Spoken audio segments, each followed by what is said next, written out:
क्योंकि मैं इस बारे में बहुत सोच रहा हूँ, खासकर जब से मैंने रिचर्ड डॉकिंस से बात की है।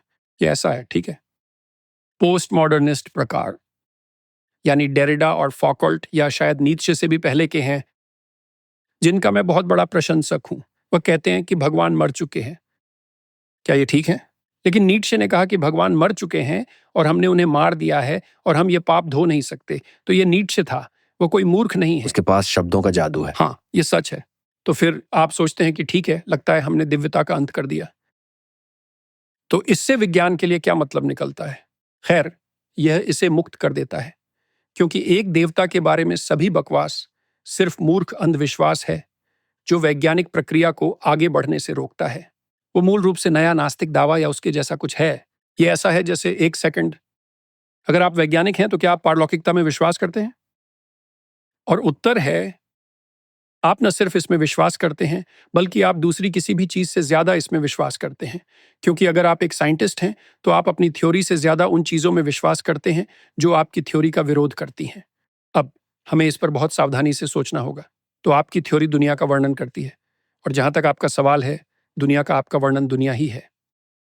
लेकिन चूंकि आप एक साइंटिस्ट हैं, आप सोचते हैं, ओके, भले ही मैं यह मानता हूं कि दुनिया का मेरा वर्णन यही है, लेकिन मेरे विश्वास से परे भी कुछ है, और वो है एक वस्तु।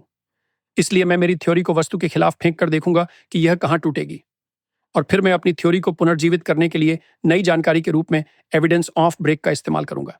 तो एक वैज्ञानिक के रूप में आपको किसी भी प्रकार की प्रगति करने से पहले अस्तित्व के मूलभूत तत्व की धारणा को प्रस्तुत करना होगा। लेकिन इससे भी अधिक, आपको यह भी मानना होगा कि पारलौकिक के साथ संपर्क, भले ही यह कितना भी परेशानी भरा क्यों ना हो, लेकिन वास्तव में यही आपको आजाद करेगा। और तब आप इस प्रस्ताव को स्वीकार करते हैं कि एक पारलौकिक वास्तविकता वाकई में मौजूद है, और उस परम वास्तविकता के साथ संपर्क मौलिक अर्थों में उद्धार करता है। क्योंकि अगर ऐसा नहीं होता तो आप उससे संपर्क करने की जहमत क्यों उठाते? आप या तो सब कुछ बुरा या अच्छा करने वाले हैं। एक वैज्ञानिक के रूप में अलौकिक से संपर्क करना आपको स्वतंत्र क्यों करता है? क्योंकि आप ये मानते हैं। मेरा मतलब है कि ये सबसे बुनियादी अर्थों में स्वतंत्रता देता है। ये ऐसा है जैसे जरूरतों से छुटकारा, बीमारी से छुटकारा, अज्ञानता से छुटकारा, है ना? ये आपको सूचित करता है। तो लोगों, ये एक तरह का विज्ञान है? यह निश्चित रूप से वही है। हाँ, यह दिशा है। चलो मानते हैं कि विज्ञान की दिशा एक कथानक दिशा है, ये कोई वैज्ञानिक दिशा नहीं है। और फिर सवाल यह उठता है कि कथानक क्या है? खैर, यह पारलौकिक वास्तविकता दिखाता है। यह कहता है कि पारलौकिक वास्तविकता सुधारात्मक है और हमारे ज्ञान की संरचना को विनम्रता के साथ देखा जाना चाहिए। यह दृष्टिकोण प्रस्तुत करता है कि आपको ट्रांसेंडेंट प्रमाण के सामने झुक जाना चाहिए और आपको एक प्रतिज्ञा लेनी होगी। आप इसे एक वैज्ञानिक के रूप में जानते हैं। अगर आप एक साइंटिस्ट बनना चाहते हैं तो आपको उस रास्ते पर चलना होगा। यह सच्चाई की तरह है, और इसका मतलब है कि आप सच्चाई को एक रिडेम्पटिव शक्ति के रूप में मानते हैं।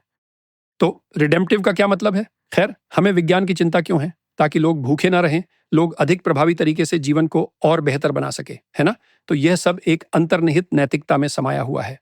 तो मैं ये इसलिए कह रहा था, खैर, हम ईश्वर में विश्वास के बारे में बात कर रहे थे। ये एक बहुत ही जटिल विषय है ना? आप एक पारलौकिक वास्तविकता में विश्वास करते हैं। तो मान लीजिए कि अभी आपने जो प्राकृतिक पक्ष पर तर्क दिया, मैंने उसे मान लिया। आप कहते हैं, हाँ, वो तो बस प्रकृति है, वो भगवान नहीं है। फिर मैं कहूंगा, अच्छा, क्या आप जानते हैं कि प्रकृति क्या है? देखिए, इस तर्क के साथ सबसे बड़ी समस्या यह है कि यह पहले से ही प्रकृति की संरचना के बारे में एक रिडक्शनिस्ट मटीरियलिस्ट ऑब्जेक्टिव व्यू को मानता है। लेकिन अगर आप एक वैज्ञानिक हैं तो आप सोचेंगे कि आखिरी विश्लेषण में मुझे नहीं पता कि प्रकृति क्या है। मैं निश्चित रूप से इसकी उत्पत्ति या मंजिल को नहीं जानता। मैं इसके उद्देश्य को नहीं जानता। मैं वास्तव में प्रकृति के बारे में अज्ञानी हूं। और जब मैं कहता हूं कि यह कुछ और नहीं बल्कि प्रकृति है, तो मेरा मतलब यह नहीं होना चाहिए कि यह केवल वही है जो मैं प्रकृति को समझता हूं। तो मैं कह सकता हूं, क्या हमारे पास कॉग्निटिव प्रोसेसेस का पूरी तरह से रिडक्शनिस्ट विवरण होगा? और इसका जवाब हाँ है। लेकिन जब तक हम ऐसा करेंगे, तब तक हमारे पदार्थ की समझ इतनी बदल जाएगी कि जो हम अब रिडक्शनिस्ट के रूप में सोचते हैं, वह अब के रिडक्शनिस्ट जैसा नहीं दिखेगा। पदार्थ मरा नहीं है। धूल, मुझे नहीं पता कि यह क्या है। मुझे नहीं पता कि यह क्या है। यह पदार्थ ही है जो मायने रखता है। यह एक परिभाषा है। यह एक बहुत ही अजीब परिभाषा है, लेकिन जो धारणा हमारे पास है कि अगर आप एक रिडक्शनिस्ट, मटीरियलिस्ट रिडक्शनिस्ट हैं, तो आप जो है उसकी कॉम्प्लेक्सिटी को पदार्थ की प्रकृति के बारे में अपने धारणाओं तक घटा सकते हैं।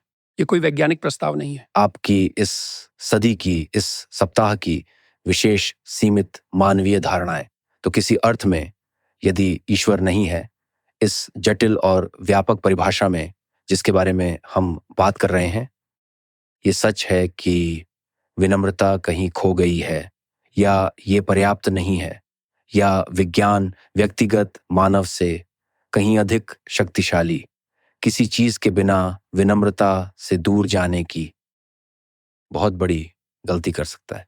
हाँ, तो फिर हम जानते हैं कि फ्रैंकेनस्टीन की कहानी तुरंत उसी से निकलती है, और यह वर्तमान समय के लिए एक अच्छी कहानी है। ये कुछ ऐसी है जैसे आप एक नई जिंदगी बनाने के साथ खेल रहे हैं। बेहतर होगा कि आप अपने तीरों को ऊपर की ओर पॉइंट करके रखें।